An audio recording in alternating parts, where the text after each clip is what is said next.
Hey there! In today's video I want to share with you a fantastic game played by Levon Aronian in the Budapest Chess Olympiad. I choose this one because it touches a very interesting theme. Yeah, Aronian is playing a very enterprising chess, one that led him to be a piece down for nothing in the first round. And in the second round, a game we're going to analyze now, playing against a youngster from Singapore, Jaden Wong. He sacrificed an exchange and got a very interesting position in which he's being criticized. I guess the thing is that most commentators and probably even his teammates think he can outclass his opponents in a more technical way. But Aronian is playing Mikhail Tal's chess. Yeah, he's playing sacrificial chess, leaning towards risk. Aronian has always been a very tricky player, not only a very good positional player, but he is a very good tactical and psychological player. So I think the kind of game he's playing is really what he likes about chess. This is his real style. So without further ado, let's jump right into Aronian's game. Aronian plays with white against Jaden Wong.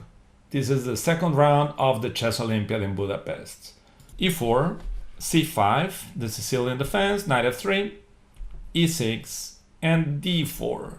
Yeah, he chooses the open Sicilian. Yeah, not long ago he played g3 against Caruana, but today he prefers to open the game. C takes d4, knight takes d4, and knight c6. We are entering the so-called Taimanov variation, one of the most prestigious Sicilian defenses, together with the Najdorf, and knight c3. Now queen c7, yeah, controlling e5, trying to put some pressure on the c file, but actually the most important is the flexibility that is gained for this bishop that can be developed to all these squares, and even rarely to the g7, but okay, queen c7, bishop e3, preparing the so-called English attack, a6, avoiding knight b5, queen d2, knight f6, putting pressure on e4, preparing bishop b4, and long castle. Well, now bishop e7 was the choice of the Singaporean. Bishop b4 was considered the main line for a long time. f3 and knight e5, putting pressure on c3 is pretty normal as well. But bishop e7 is modern try. Okay, now the normal line would be f3, but Aronian has something else in mind. He plays g4. Yeah, this is really a caveman chess. He wants to play g5 as soon as possible, but he is sacrificing the g-pawn, and his opponent accepts it. Knight takes g4, the best move, and bishop f4. He gains a tempo attacking the queen, and the g-pawn was sacrificed to open the g-file. This is clear. But is it a good try? Is it a sound sacrifice? Well, it seems that the engine gives the seal of approval. It has been played in a couple or 3 games among grandmasters. It's an interesting try that leads to a lot of complications. So the game continued with knight e5. Other moves, d6 is perhaps the most normal, trying to drop back to f6 when it's attacked, or to e5. But really, knight e5 is simplest, as it also goes away from the attack on the g file. The only bad thing is that it gets pinned, but knight takes e6, b takes e6, trying to play d6 to defend the knight, and also to use the b file with rook b8, and sometimes queen b6, trying to get an attack against the b2 pawn. Rook g1. Well, Aronian wants to capture the g pawn, and well, it is now time for black to decide which way to go. If the pawn should be defended or if there is something else. g5 was played in the game. This is a typical engine move, not very human. The idea is related to knight f3. They sacrifice a pawn to get the f3 square. Now the knight cannot get to f3 because the queen would be in prize. But after g5, they are trying to lure the bishop to g5 in order to land on f3 with the knight. But the game continues with rook takes g5. This is the best move. In case of bishop g3, just dropping back, h5. So the game continues with rook takes g5, sacrificing the exchange. Bishop takes g5, bishop takes g5.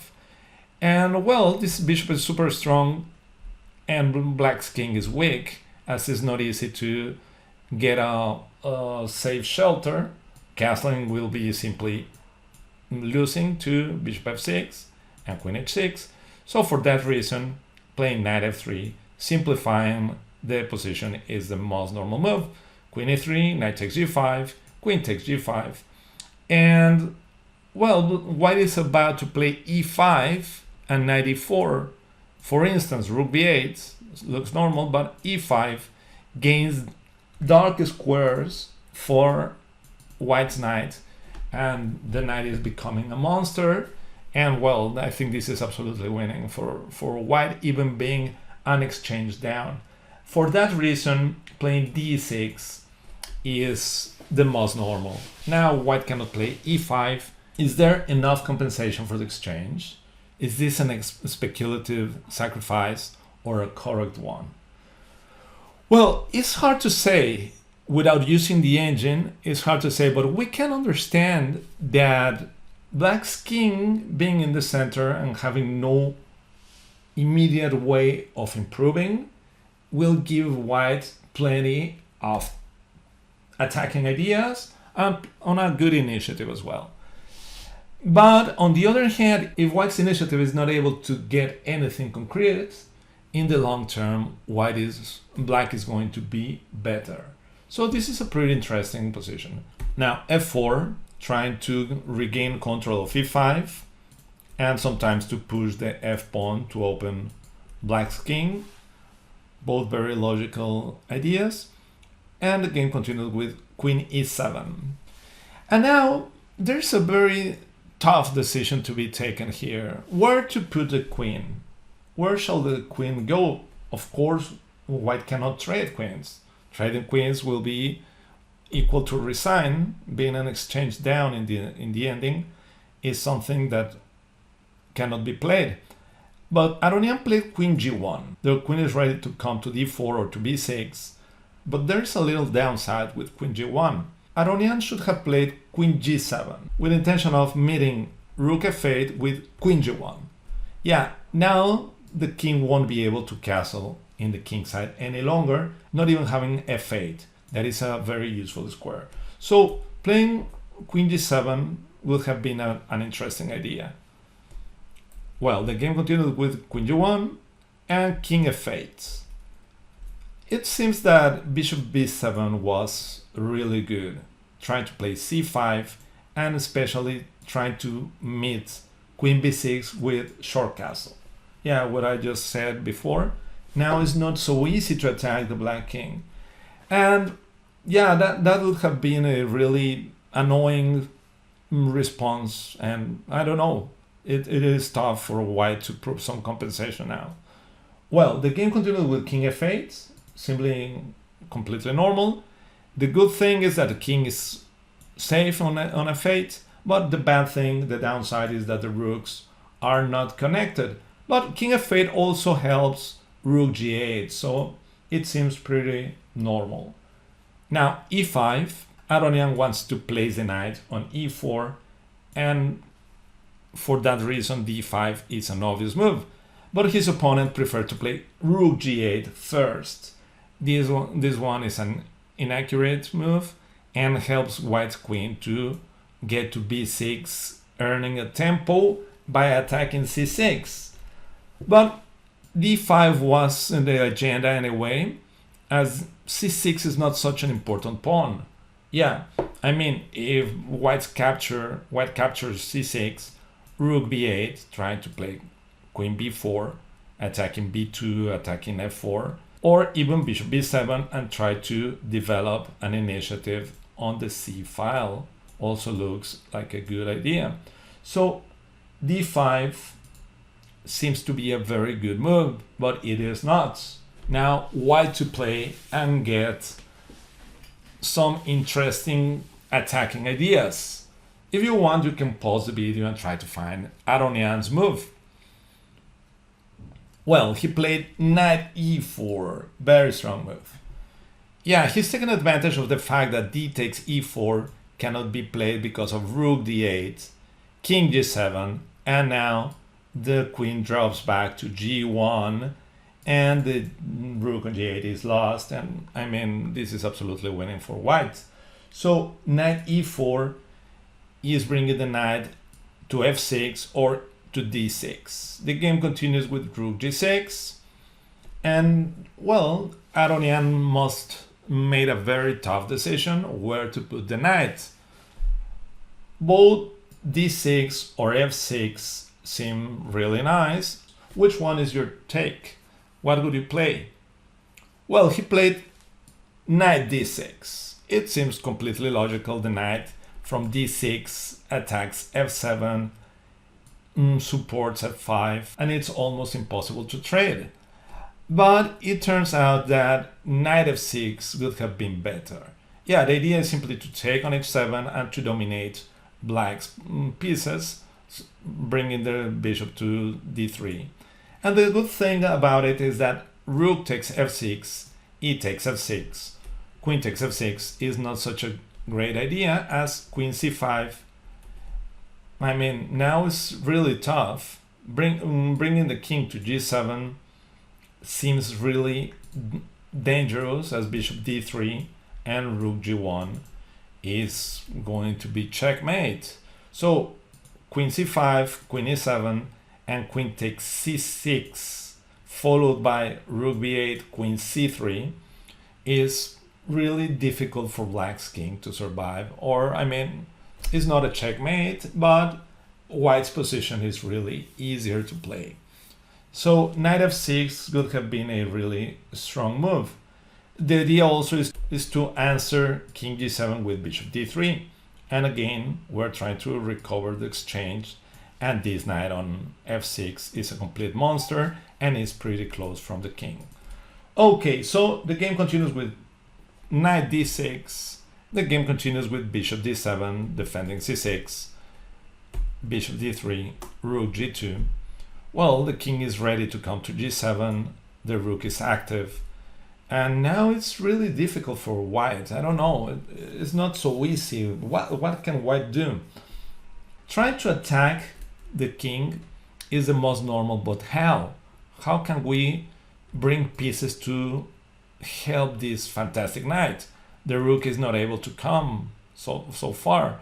So Aronian played king b1 in a way to get out of the diagonal, and I mean he might be trying to play f5 in the next turn. So the game continues with bishop e8. Bishop e8 is a very good move, and after f5 you'll see why bishop e8 is a very good move. What black to play? How to improve black's position? Yeah, f5 seems to be very strong. Rook f1 is coming. Sometimes even f6 is coming. And, well, it seems that f5 is giving white a very nice attack. But after queen a7, things turn out not to be simple at all. Yeah, this queen is going to be pretty active in this diagonal, and this is helping rook g1, trading rooks and creating some threats against Aronian's king. So he refused to trade queens, of course, the ending is lost, and rook g1. Yeah, instead, bringing the king to g8 is slow, and he could have played bishop f1, rook g1, and queen f4, bringing the queen closer to the king. And there are some chances to increase the attack with f6, or sometimes even by opening the f file. But after rook g1, white is not in time to achieve the same coordination as bishop f1 would have been answered by queen f2. Yeah, things are not any bright for whites. So after rook g1, the only move is bishop e2, rook takes d1, bishop takes d1, and queen g1. And this is a critical position. Yeah, black's queen is really active, is creating threats here.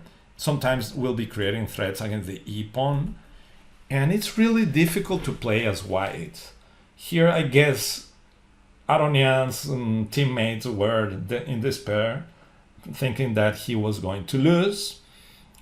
And well, but he is a very resourceful guy. He's always been known for being very tricky. And he played a3. He's not going to spend any tempo defending the bishop.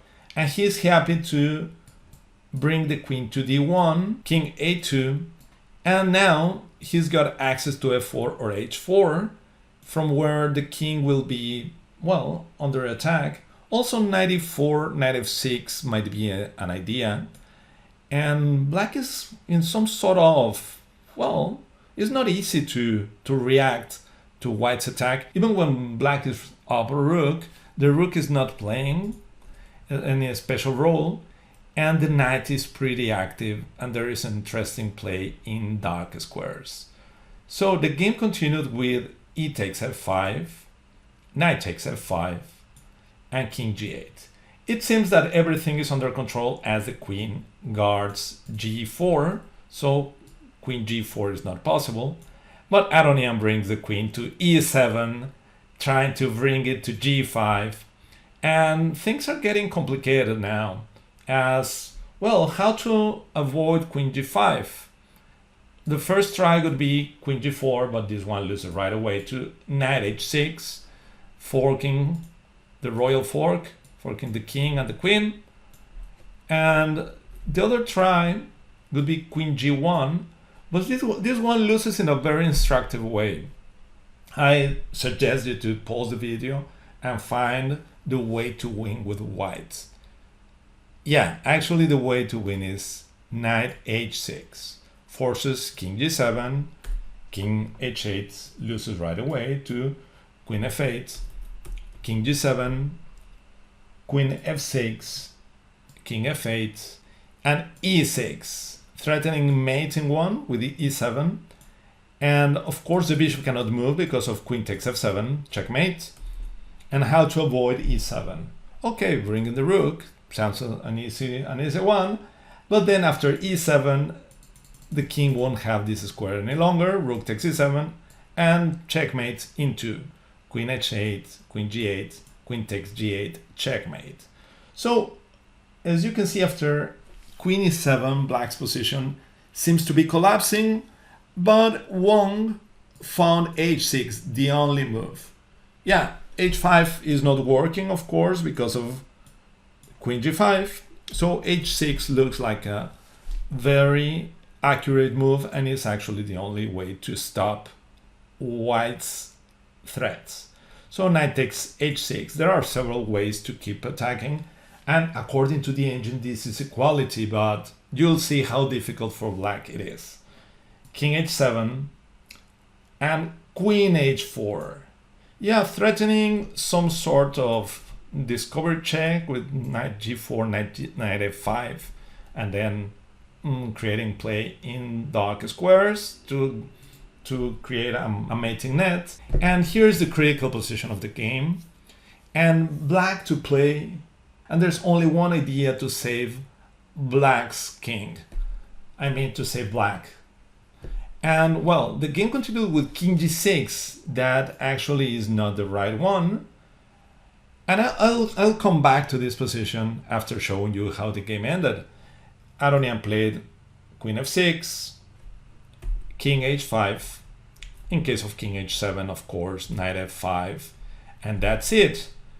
If black guards g7, then is mated in two with queen h6, king g8, and knight e7 checkmate. But against queen f6, king h5, and the king is pretty exposed, knight f5, and things are becoming really desperate for black. it's really difficult to advise something. The game continued with queen f3, but after queen h6, king g4, knight e3, black resigned as queen takes e3 is forced, and this position is completely winning. It's really interesting to see what was black's only defense.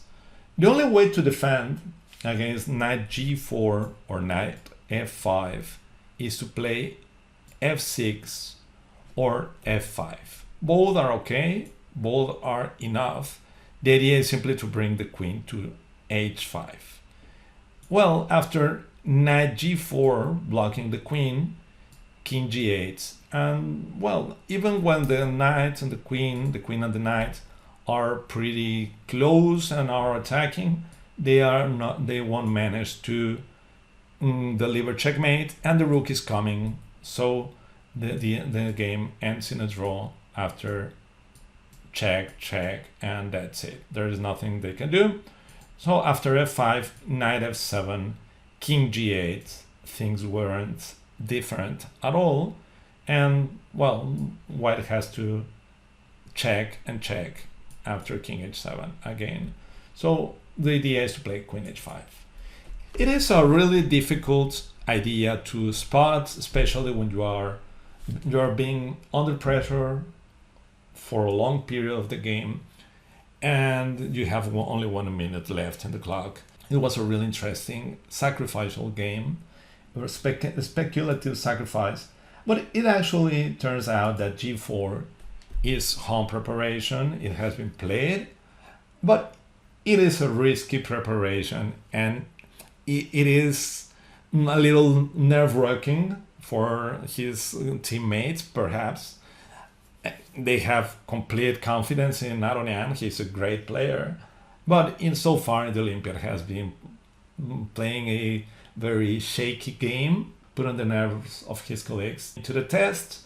And well, but he's playing today as well, so I think he's going to make a great Olympiad. So far, 2 out of 2, with some luck and with a lot of emotions. So I hope you enjoyed this game as much as I enjoyed it. Okay, thank you very much for your attention, and see you next time. Goodbye.